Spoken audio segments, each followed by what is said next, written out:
Welcome back to Our Community. Susie Thomas with you this morning. We're visiting with Marcy Girdlestone and Jason West, both from Pathway Caring for Children. Trust Camp, something that you mentioned right before the break. That sounds like fun. We hope so. There's that trust. I'm thinking of trust walks in the woods and trust falls into people falling backwards and hoping they catch you. Oh, yes, Do all those things happen at Trust Camp? What is Trust Camp?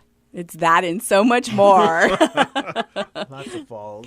But you don't let them, hence the trust part. Yes. They don't hit the ground. Mostly it falls from tripping, I think, is probably what Jason's referring to. Yeah, Where does from this Creek take Walk. place?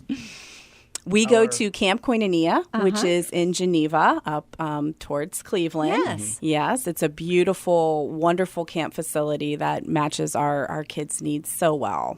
And is it a week? Is it overnight? How does this look? We leave out on a Sunday evening, and we come back on Thursday. So it's a wonderful time for the kids. It's a combination of kids in the Pathway program and community kids. Yes, this is a effort that involves foster and community kids alike. They come out. They stay in, at least at this camp, cabins. They're not roughing it. How primitive are the cabins? They have indoor plumbing. Oh, that's not even camping. But there's no air conditioning, so some would challenge that. Yeah, Okay. they would. Yeah. All right.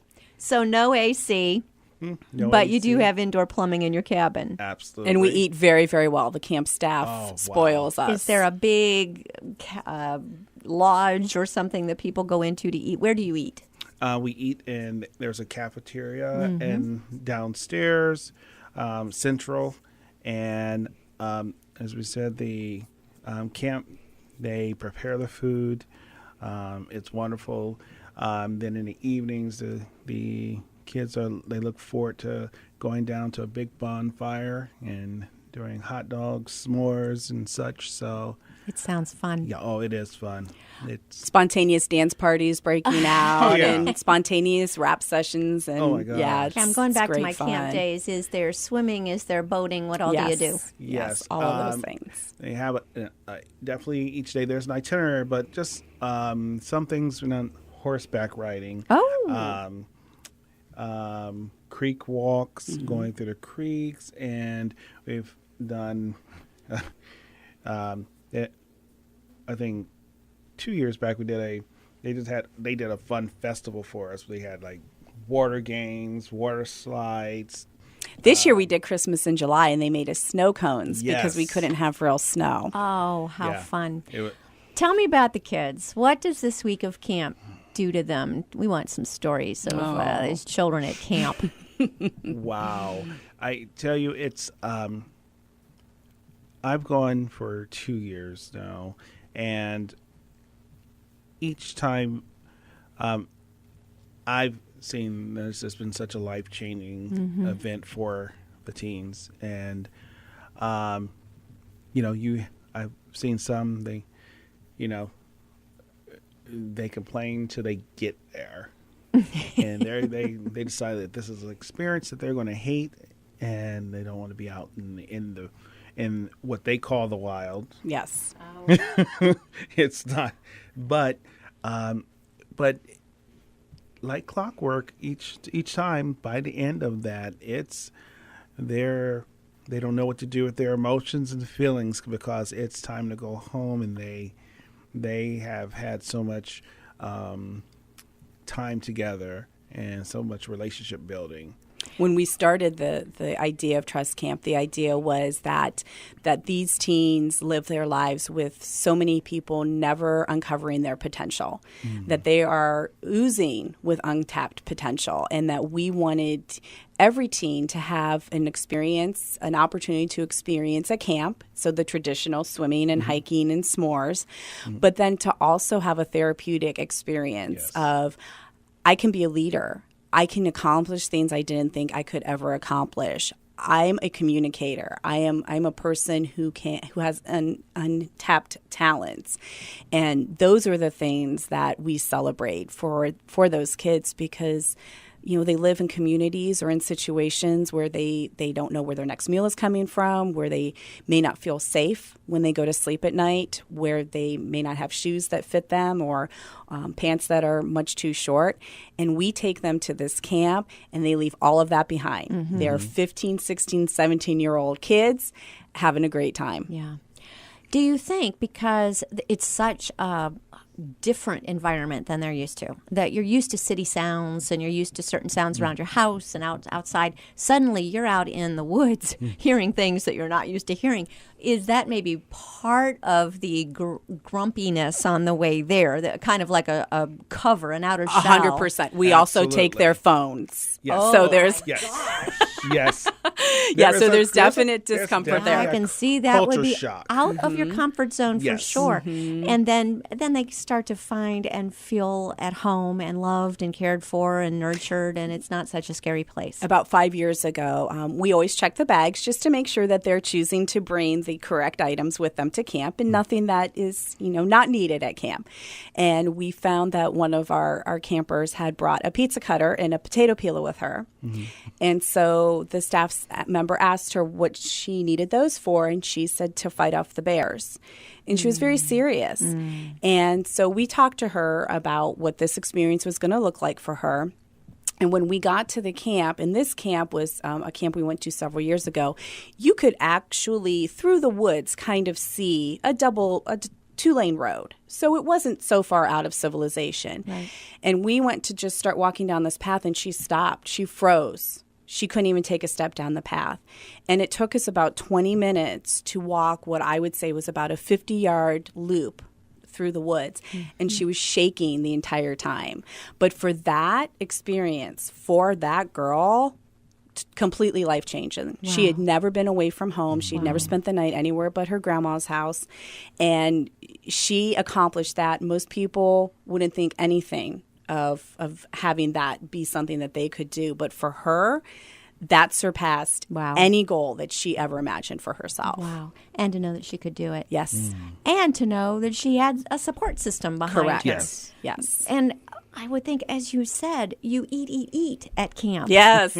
And for children who at home are very food insecure, this would be a real different experience. One of the amazing things about the Camp Koinonia staff is they have a servant leadership mentality. And so when we show up, we are treated as kings and queens. They learn all of our names, including all 50 of our campers and 25 staff. They know our names by the first night. And every one of those kids feels like they're special beyond measure. And they have told them there is no limit on food. You can have seconds, you can have fourths, you can have sixths. As long as you can keep eating, we will keep providing food for you. They say we are in heaven. Yes. Mm-hmm. That is too awesome. How are the children selected to go? Who gets to go?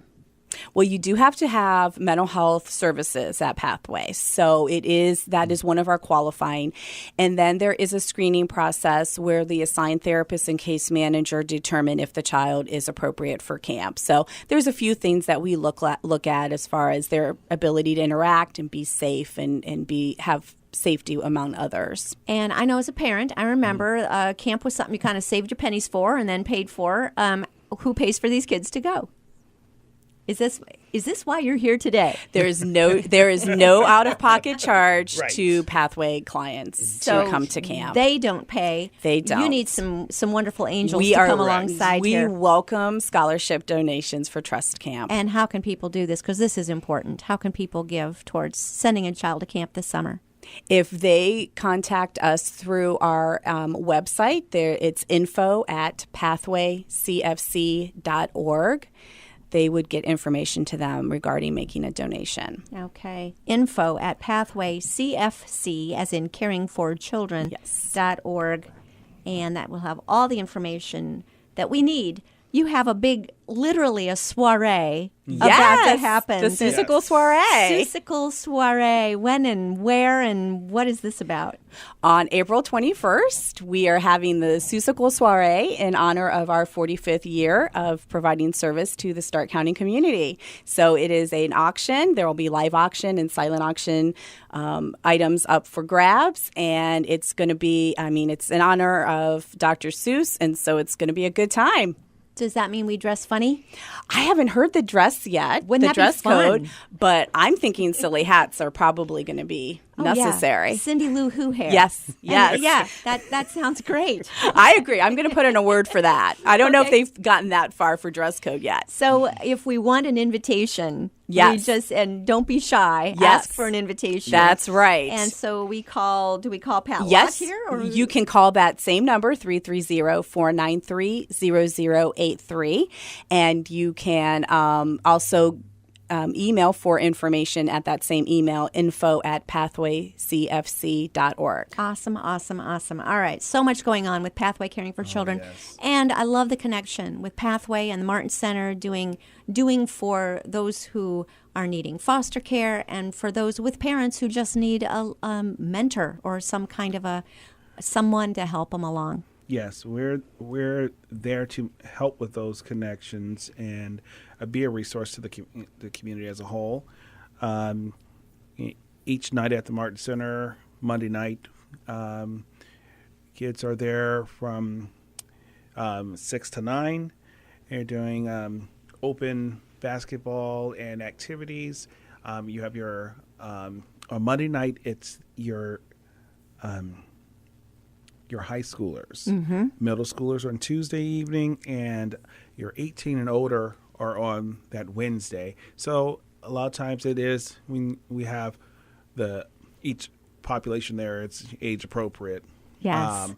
So we can engage them on their level. Pretty awesome. Jason West, Marcy Girdlestone, thank you so much for all you're doing in our community. Thank you. Thank you for having us.